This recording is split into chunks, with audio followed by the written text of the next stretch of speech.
I'm Ed O'Keefe in Washington, and this week on Face the Nation, as America celebrates its 250th birthday, we'll try to put politics aside and focus on some of the things that make this nation so unique. Despite record-breaking temperatures sweeping across much of the country, Americans came out over the weekend to honor 250 years of independence. Fireworks, parades, flyovers, and red, white, and blue were all on display as we saluted a country that, despite being one of the younger nations of the world, has one of the longest continuing governments. There is no place we cannot go. There is no goal we cannot reach, and there is nothing that Americans cannot do, and we're proving that right now. We'll take a look at one thing that is proving difficult to fix: immigration. Two members of Congress who immigrated here and became U.S. citizens, Florida Republican Carlos Gimenez and New York Democrat Adriano Espaillat, tell us their stories and why immigrants are so important to America's future. Plus, space. As America reboots its quest to lead the world in space exploration, we'll reflect on our history and take a look at what's ahead with NASA Administrator Jarrett Isaacman. And sports. Americans are driven by competition and winning, and few things unite us as much as the love of the game. We'll talk about changes in college sports, the proving ground for young American athletes, with the head of the NCAA, former Massachusetts Governor Charlie Baker. All this and more just ahead on Face the Nation.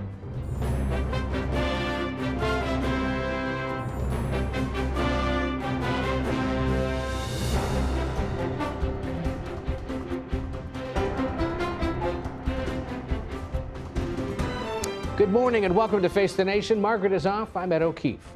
Neither rain nor lightning nor 100-degree-plus heat could shut down the festivities in the nation's capital Saturday night, but all three forces combined prompted officials to evacuate thousands from the National Mall for hours until the worst of the bad weather had passed. Crowds took shelter in nearby museums and government agency buildings, but they returned to watch President Trump's speech and what was considered the world's largest fireworks display ever, which lasted until well after midnight. As we reflect on what makes America such a powerful force, I hereby declare on oath, we're reminded that we're a nation built by immigrants. So why is it so hard to fix our immigration system? Well, late last week, we spoke with two members of Congress who both came to the U.S. as young children. Here's our conversation with Florida Republican Carlos Gimenez and New York Democrat Adriano Espaillat. Congressman Gimenez, you were almost 7 years old when your family fled from Cuba at the start of the Castro regime. What do you remember about those early days in Florida? Well, I remember that we all went to one house. My uncle, my aunt were kind enough to take us in. There were about 21 people in that house. And I remember vividly my first day going to school. The day before, I went to, they took me to a parochial school. And then the nun saying that tomorrow was my first day of school. That was my first word in English. Until then, I only spoke Spanish, and so that I vividly remember. And then the early days there, it's like a blur, obviously, you know. But yeah, it was completely different than my experiences had been in Cuba. And Congressman Espaillat, as I understand it, you were about 9 when you came to the United States from the Dominican Republic. I imagine New York City was a bit different back then. Of course, the weather was cold, obviously. I remember the cold weather. We lived with our grandparents who had a 4.5 bedroom apartment in Washington Heights. And we got there in December. And of course, we went to school. Remember sitting in the back of the classroom and for a year or more, not knowing really a word of English, but surely and slowly we acclimated, and here we are. Do either of you remember your parents ever explaining why they wanted to become Americans?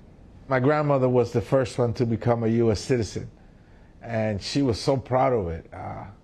And I remember that she spoke about it, about how great this nation is and how it gave us a new opportunity of moving forward. But she was really proud of becoming an American citizen, and I think it translated then back down to all of us. My parents were seeking freedom, not only for themselves, but for us, his children, my sister and I, to give us the opportunity to live in a land of freedom. I recall one day I asked him, hey, why is it that we came to the United States, a little bit older, and he told me a story about how I had come home, and I'd asked him a question, and to him, it felt like we were being indoctrinated, into communism, and he decided right then and there that we had to leave. Both of you represent areas where there are many people under temporary protected status, but the Supreme Court in recent days ruled that about 356,000 or so people from Haiti and Syria are going to lose their TPS. And that decision, of course, follows the Trump administration's decision to cancel their temporary legal protection. This issue is perhaps most acute in South Florida, given the Haitian community, Congressman Gimenez. I'm curious, what should the Secretary do? What should the administration do now with these hundreds of thousands of people? In the case of Haiti, without a doubt, Haiti is a failed state, and I think that deporting Haitians that are under TPS right now back to Haiti would be a huge mistake. I mean, that's the reason why TPS was established to begin with. Just like with Venezuelans, if Venezuelans lose their TPS status, which they have too, we should reinstate that because of the devastation caused by these earthquakes that happened last week. And so, TPS should not be abused. TPS is what it says, temporary protective status. And if you're here for a number of years, you should change your status from TPS to something else.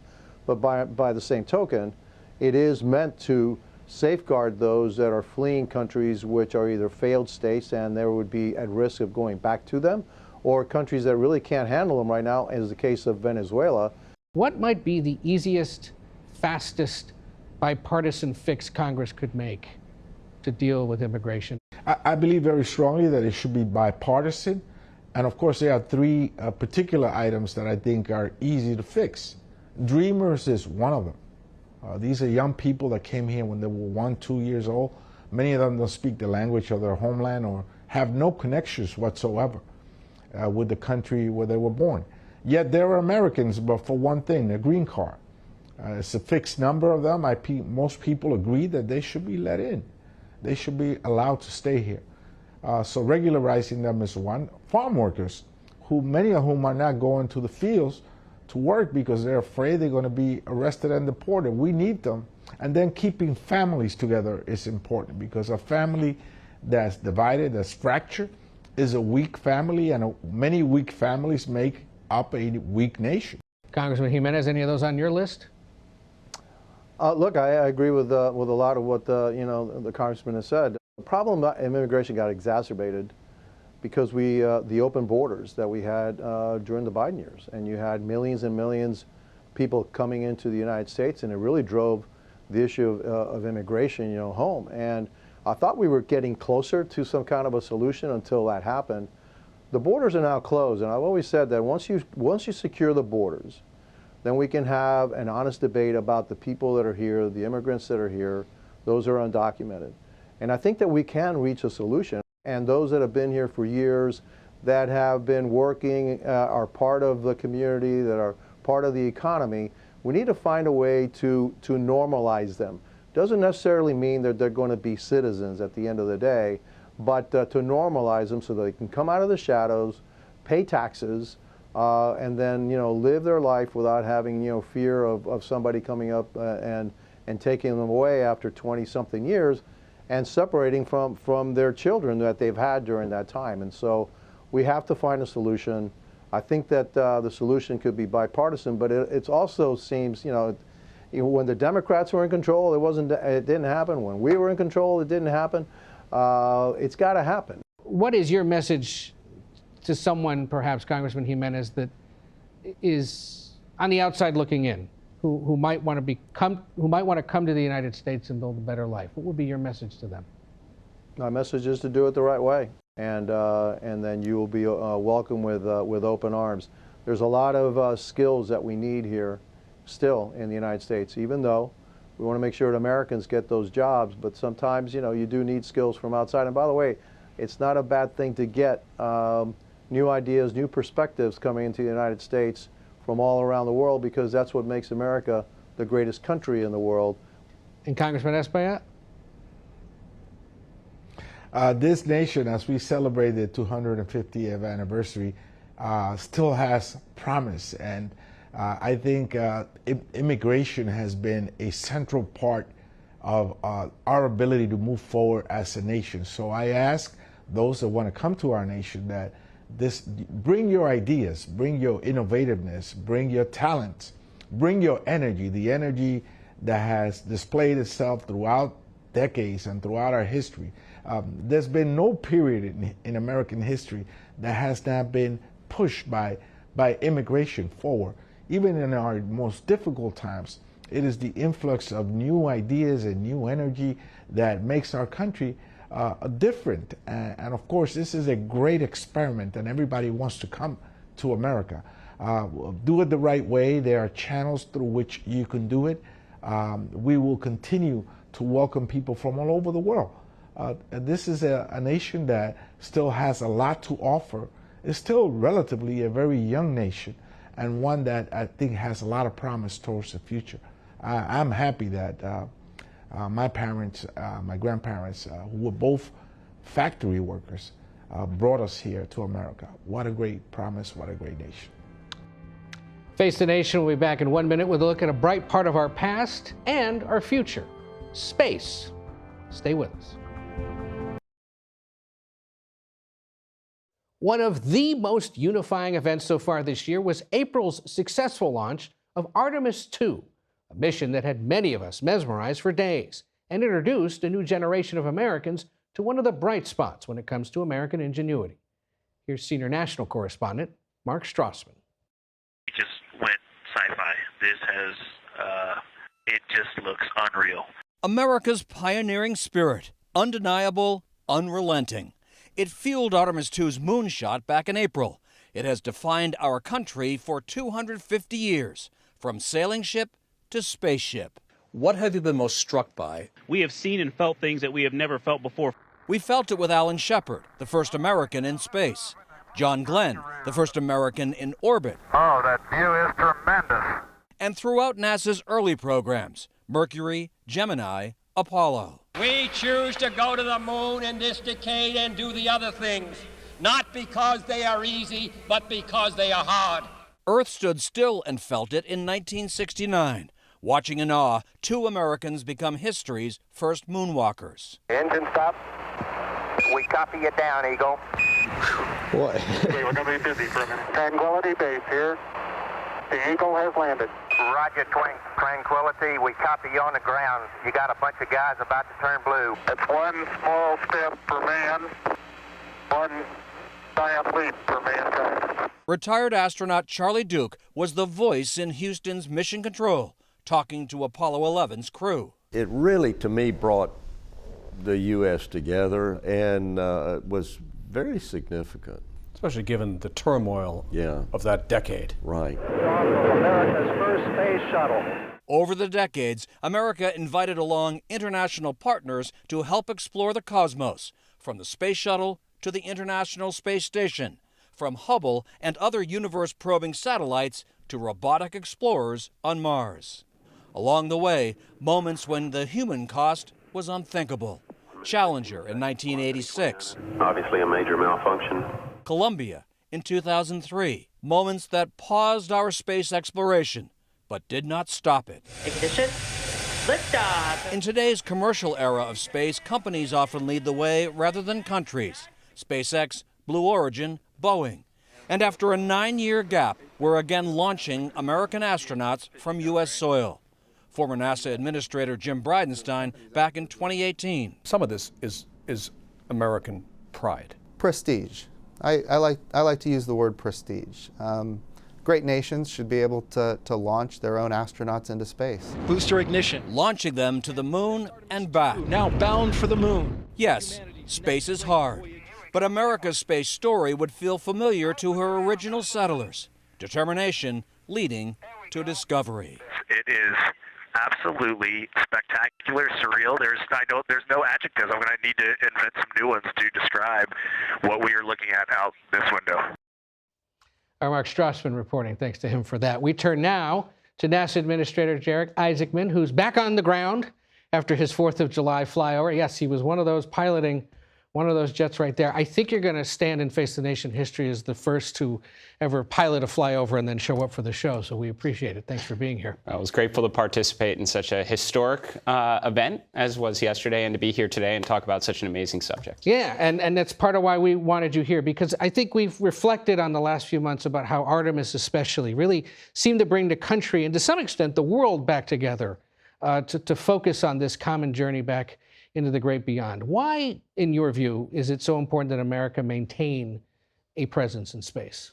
Well, I've been lucky to be in space twice and have that perspective and an appreciation for just the scale of it all. I mean, the best way to describe it, like we are understanding our progress on what I think is the greatest adventure in human history is literally just dipping your toe in the grandest ocean of all. I mean, just an appreciation. I mean, we are lucky. We are lucky that we have been gifted a moon that's 4.5 days away as a proving ground to continue to venture out. And we've just begun it all. I mean, all that we stand to learn from a scientific perspective, economic potential. I'll tell you, there will be a lunar economy someday. We'll be mining asteroids at some point. So it's not just scientific, there's economic. There is a massive inspirational component to it. I mean, we talk about the world pausing and watching those Artemis 2 astronauts, right? But how many children were watching, your children, grandchildren that were watching that now want to grow up and contribute to this great endeavor as engineers and scientists and astronauts? I mean, certainly a price worth paying, but it is only truly just the beginning. We barely understand our solar, it's in our solar system, let alone all the other stars in the Milky Way galaxy or all the other galaxies out there. I want to ask you about a few things facing NASA right now. First off, in the last few days, you've launched a bit of a repair mission with private companies to work on what's called the SWIFT telescope that tracks gamma rays and has been falling lower and lower, closer to the Earth's atmosphere for years. How is that mission progressing now, about 3 days into it? Well, we're still getting data from it. It is an extremely fascinating mission. It is a rescue mission for a scientific instrument that's up there. So, in the past, space was extremely expensive. You'd have to spend a very long time building your instruments, lots of layers of redundancy, which just adds more cost and more delays. And now we can take advantage of the healthiest commercial launch market in the history of America's space program, lots of different providers that can do things inexpensively, and we can experiment. So we have a telescope or a scientific instrument that's in some degree of distress right now. And for a very low cost, we can experiment with industry to launch a mission to rendezvous with it, dock, boost it, and give it a new lease on life. Now, it's very early in the mission. As you said, it's only been a couple days. We're still establishing comms with it. And it's also very experimental. So I wouldn't have expected it to come out of the gate and be perfect. But we'll learn more in the days ahead. And if it works, this gives us options for Hubble and other scientific instruments. And it's about a $30 million price tag, which for NASA is affordable or certainly lower cost than many of the other projects. Of course. Right? I mean, you think about something like now James Webb, it wouldn't be applicable to because it's based out at a Lagrange point. But I mean, that was an extremely expensive multi-billion dollar, almost a multi-decade mission. Now, instead of replacing it with another multi-billion dollar mission, if you could launch something for $30 million to go up and enhance it,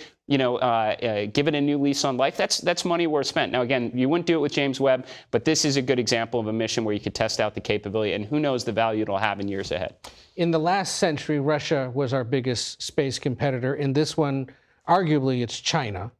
And you've warned repeatedly that we may now be in a race with them that measures not in years, but in months. And so it's against that warning. I ask you a few questions now about Artemis 3. You're preparing to take off the next Artemis mission next year.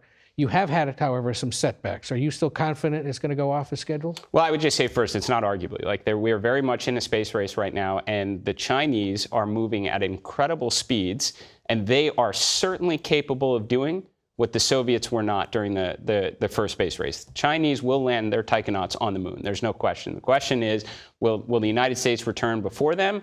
And will we do so in a different way this time? Will we build the base, establish that enduring presence? I think the answer is yes. President Trump gave us a national space policy my first day on the job. He gave us a $10 billion plus-up investment, a historic investment in the Working Family Tax Cut Act. That's what allowed us to add the Artemis 3 mission next year. So we are going back. It will be an unbelievable display. Last night's fireworks show, unbelievable display. I'm telling you, in a very short span of time on Artemis 3, you're going to see the 3 most powerful rockets in the world, NASA's SLS, SpaceX's Starship, Blue Origin's New Glenn, and then you're going to have the landers come together in Earth orbit, test out their capabilities, very a la Apollo 9. 2029. Give us the confidence in our landers for Artemis 4 in 2028. This is an achievable plan to put astronauts back on the surface of the moon. And in parallel, we're launching missions on a near monthly cadence in 2027 to build the moon base so we have that enduring presence, that proving ground for Mars. So the goal is to get Artemis 4 to the moon by 2028. The Chinese are thinking about 2030.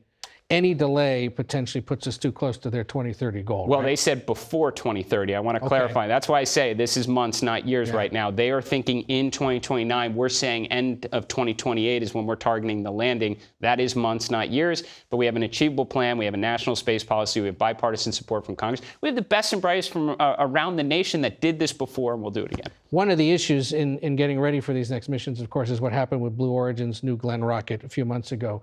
It exploded at the end of May. The CEO has acknowledged they don't know the cause yet. They're still trying to figure it out, but they still hope to fly and be able to relaunch later this year. Have you gotten any updates on what happened with that explosion? And is it important to know what happened for sure before they attempt any other launches? Well, NASA's been playing a role in this from the beginning. So I was on site with the team the next morning after that setback. I was there with Jeff Bezos and their CEO Dave Limp on the matter. We've helped provide subject matter experts to Blue Origin. We're helping with anomaly investigation on the rocket. We're helping with pad rebuild. Most importantly, we're helping continue to move the lander along. We can't slow down. Of course, they're going to get their arms around the anomaly. They've honed in already on a potential engine issue. They're going to solve that, right? You go back to the late 1950s, early 1960s, you can see YouTube videos of NASA rockets having issues all the time. It's how we learn.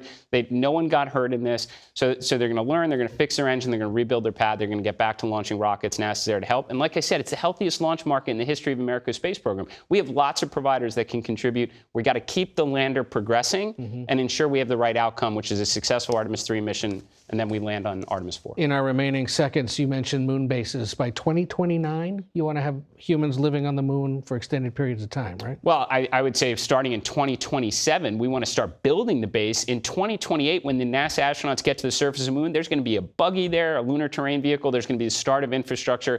2029, you're going to have more infrastructure. But I would say early 2030s, the moon is going to be like the International Space Station. You're going to have crews that are there on pretty extended periods of time as we learn in that environment and prepare for Mars. Lots of money required, lots of work to be done, but we appreciate you being here. NASA Administrator Jared Isaacman, happy 4th of July. Appreciate it. Thank you. And we'll be right back with a lot more Face the Nation. Stay with us.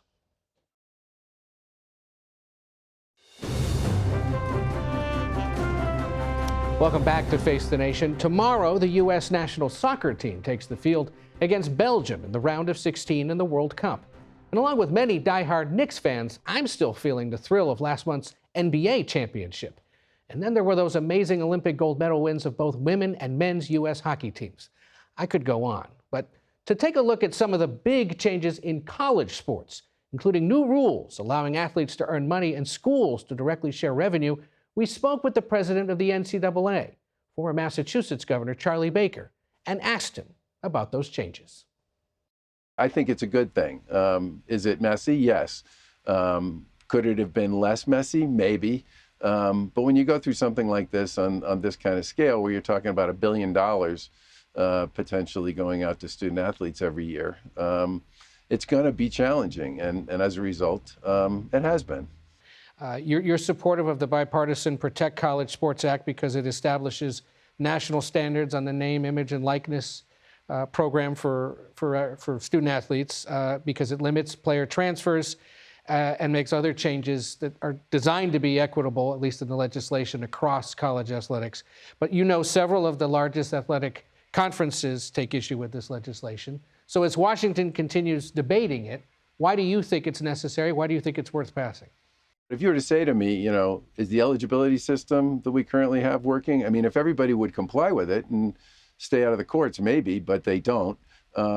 There is no agent regulation, which is a huge problem. You talk to any student athlete about that and any school about it, they'll tell you that. This provides some regulatory structure around agents. It also deals with all the state preemption issues. What we're really trying to achieve is some sort of national framework so that you can have national championships and national competitions in which, for all intents and purposes, everybody's playing by the same set of rules. Now, I understand some of the concerns that the Big Ten and the SEC in particular have raised with the bill. We have some concerns with the bill too, but to simply walk away from something that deals with a number of the most significant challenges that face college sports at that point in time, in my view, would be a mistake. By allowing the NIL and allowing schools to directly share revenue, you are seeing different Division I programs in other sports other than football and basketball, which are the biggest, get cut. Things like volleyball, track and field, a lot of the Olympic sports, and there's been a lot of concern about that. What does this legislation do? What's the NCAA doing to ensure that while all the money is going into football, basketball, lacrosse, maybe to some extent, volleyball, women's volleyball to some extent, but all those other sports, what are you doing to protect those and ensure that athletes who want to participate in those will still be able to do so? The idea that that sports are being cut only tells half the story, because at the same time certain sports may be being cut, other sports are being introduced. If you look at the number of kids who are playing sports right now in Division I, and you look at the number that are playing in Division II and Division III, they're basically at pretty close to all-time highs. No one ever writes about or talks about or promotes the sports that get added. They only talk about, which I understand, having come out of politics myself, about the sports that get cut. We track all this stuff every quarter with respect to adds and subtracts with regard to sports that are being made available and sports that are being reduced. But I think the idea that somehow there's a crisis here, I don't buy it, first of all. And secondly, I think the legislation does deal with this in a variety of ways. I happen to think there are better ways to deal with it, and it's an important issue, and we're going to continue to talk to folks in the Senate about that. But I think this notion that somehow paying or providing revenue sharing to kids in high revenue sports, of which frankly there's really only two, football and some basketball programs, people need to remember that football and men's basketball, for the most part, supports all the other programs that schools make available, especially in Division I. And that is not an insignificant issue when you think about this. I believe that at the end of the day, the best way to deal with it is treat the sports that generate significant amounts of revenue appropriately, right? And make sure there is this opportunity to share revenue. In recent days, the U.S. Supreme Court decided to let states determine whether or not to allow transgender athletes to participate in sports. Last year, the NCAA changed its policy to align with the president's executive order threatening to revoke federal funding for schools that permitted transgender athletes. The NCAA changed its policy in part, saying it provides a clear national standard. In light of the High Court's ruling, do you foresee the NCAA having to tweak its transgender athletes policy? I don't think so. I mean, generally speaking, we try to establish policies from most of our programs that can hopefully have a national standard to it. I had said to folks, Democrats and Republicans in Washington, after I got this job, that we needed some sort of clarity around what the national standard for this would be, and we adopted and comply with the standard that was put forth by the Trump administration. I think what happens at the state level is a different question, although I do think our national standard is going to be what we expect our schools to use with respect to eligibility issues for college sports. There are a lot of people who look at this and think, you know, I went to this university, it can't compete with some of these bigger ones. Are we essentially in an era now where only the biggest brands and the deepest pockets in college sports can expect to win basketball and football championships? Well, I think football is a little different than some of the other sports. I think in football, given the scale of what it takes to create a competitive program, which was true even before the NIL era, that's probably a reasonable assumption. I think in most other sports, there's still plenty of room for competition. I mean, if you look at baseball, for example, Troy and Alabama made it to the College World Series. If you look at ice hockey, Denver won the national championship. There are plenty of sports where there's still a lot of competition. What's particularly interesting, I think, on the women's side is the scale and significance of how much success the major programs and the power conference schools have had in growing and winning in women's sports. The investments that they've made there have made an enormous difference in their ability to outcompete just about everybody else. There are leaders of the Southeastern Conference, for example. I'm thinking of the head coach and the president of the University of Georgia, who've talked openly about the SEC breaking away from the NCAA if this legislation that's being considered isn't considered favorable to the conference. And once the TV contracts come up, why don't they just go their own separate way? What would you say to those in the SEC or other leagues that say, or conferences that say, yeah, let's just go out on our own? Well, they'll have a hard time running national championships if they do that because everybody won't have the same rules. I actually like and respect a lot of the people at Georgia in particular, and at Ole Miss and at LSU and at a whole bunch of those schools who I deal with on a pretty regular basis. I think the possibility of trying to figure out some way to determine what really has to be a national standard to have national championships, and what you probably could do at a conference level, because it doesn't, necessarily affect our ability to run national championships on a level playing field, could be one way to think about it. We'll be right back. On Wednesday, Margaret sat down with former CDC Chief Medical Officer Deborah Howry, who left the agency in protest after then CDC Director Susan Menares was fired late last summer. Howry has provided a Senate committee with hundreds of emails documenting the challenges at the agency during this Trump administration. Here's her story of what happened just after President Trump took office. We started getting executive orders where we took down hundreds of websites, and I thought this is highly unusual. Science doesn't change based on who is in office. And so when these things were happening, I knew this is different than before.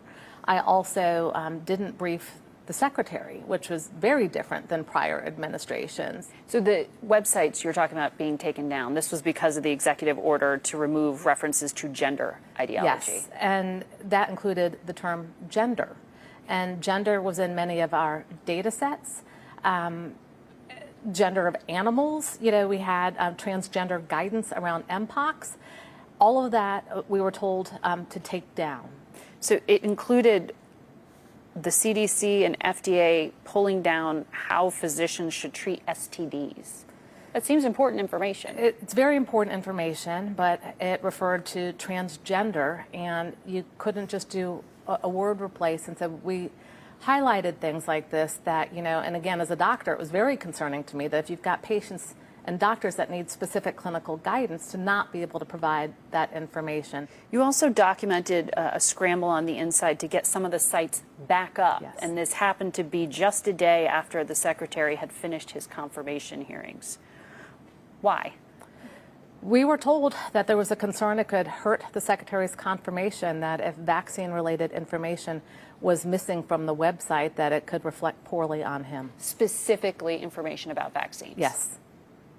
Because there was a concern that the secretary had expressed anti-vaccine sentiments, and that if CDC, as he was coming on board, didn't have information on vaccines on the website, that it had to do with his hearing and his direction. So all of these have been taken down because you're trying to comply with what the president wanted.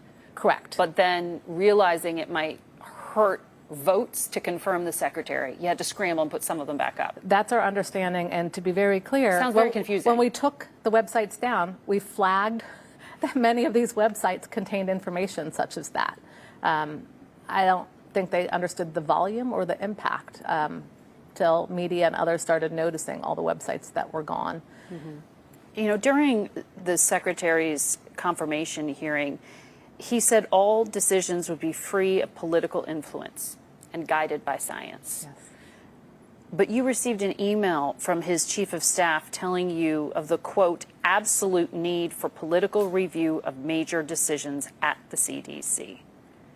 How different is that from typical management?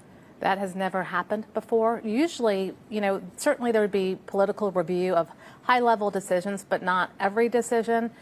And scientists' careers would be at the table. I can tell you, through my 8 months when I was the transition lead and the only career in the office of the director, I was not part of most of the conversations with the political appointees at HHS. And did most of those political appointees have medical degrees? I don't think any in HHS at that time had medical degrees. We had one person at CDC who was a political appointee who had a medical degree. He didn't come for the first few months. And in the office of the director, we had no one with a medical background or even a public health background. So the decisions being made were by individuals who had no medical background?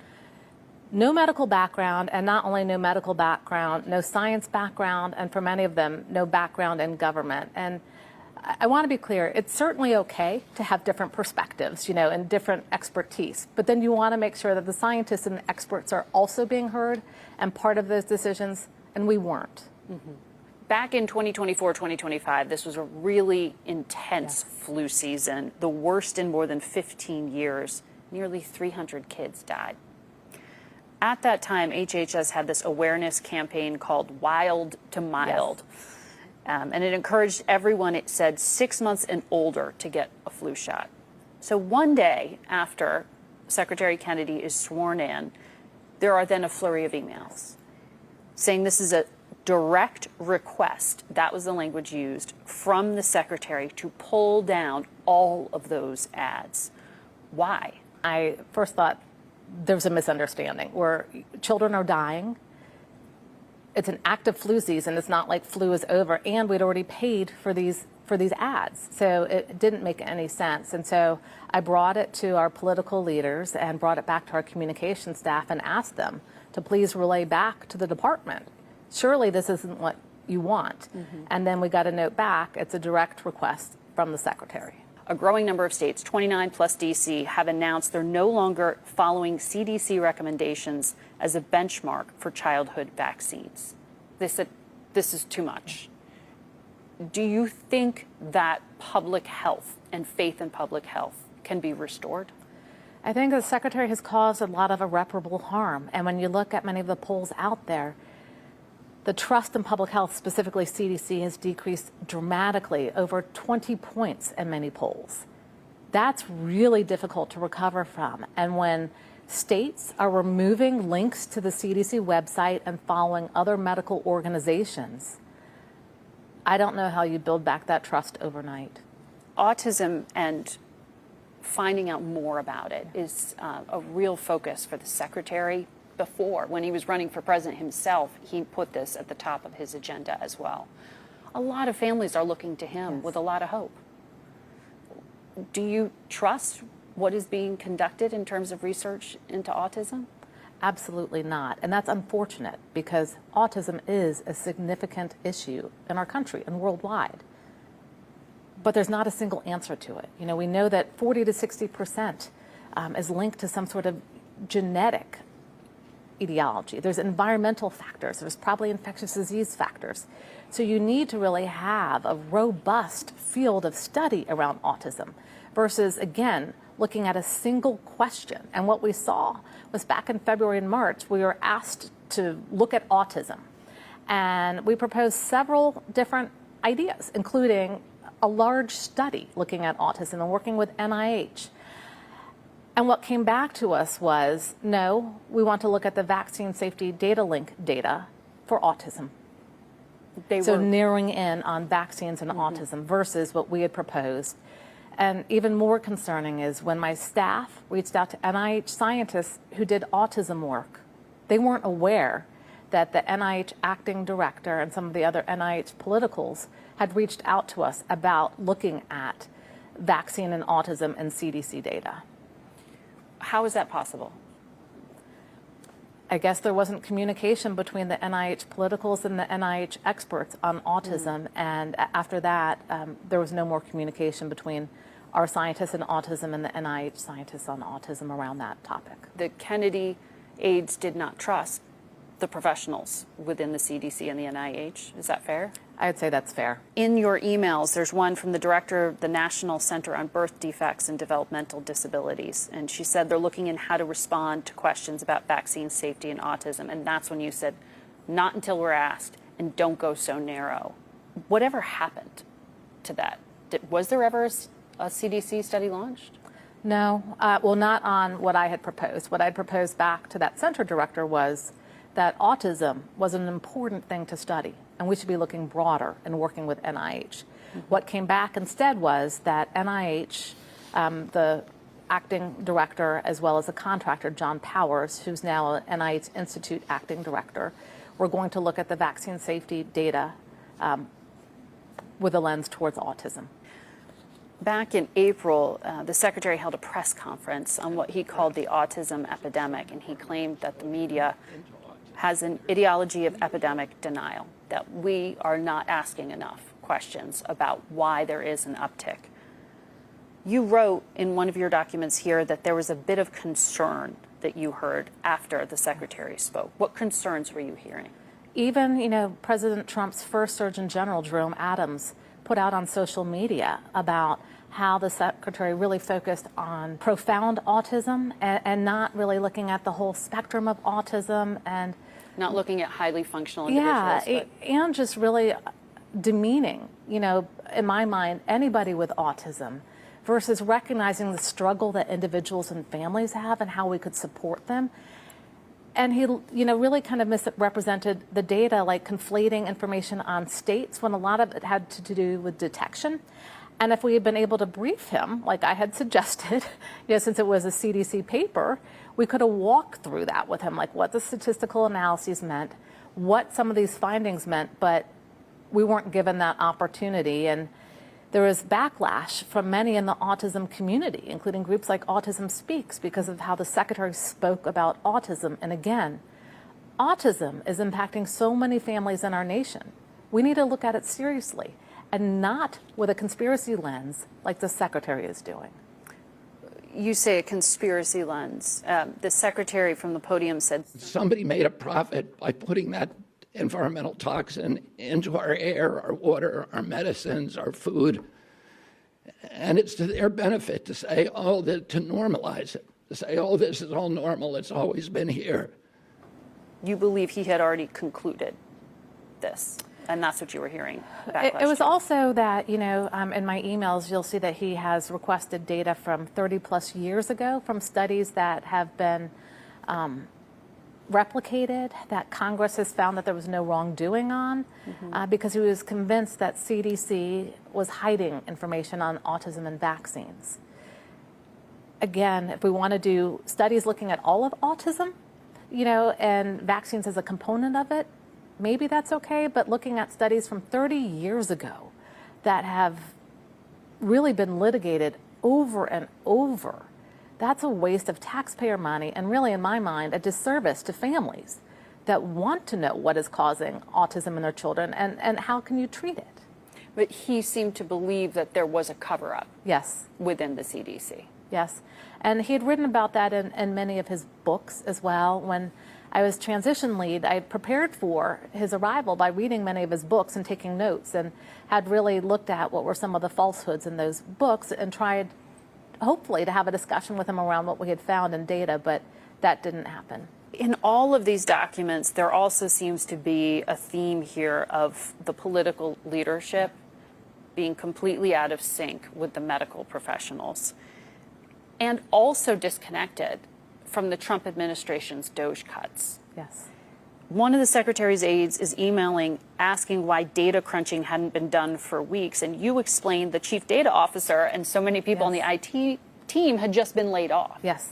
Did they not know about the rifts and the layoffs? It seems, we had to really emphasize that at multiple points. Once I got asked around a firefighter program and what was the, operating plan to make sure that program was still in place, and I explained we don't have one. They've all been laid off. You can't replace firefighters with an infectious disease specialist when they've been laid off. So similarly, when I got asked, why is this taking so long? I said, our chief data officer, our chief information officer, and the head of our forecasting group were all part of the group that was RIFT, a reduction in force or transferred to the Indian Health Service or put on administrative leave. Mm-hmm. These cuts, when you lose 30% of your workforce, and over time we ended up losing about 80% of our senior leaders, had a dramatic impact on the functioning of the agency. We've reached out to both HHS and the White House for comment and have not heard back. We'll be back in a moment. That's it for us today. Thanks for watching. Margaret will be back next Sunday. Enjoy the rest of the holiday weekend. Until then, for Face the Nation, I'm Ed O'Keefe.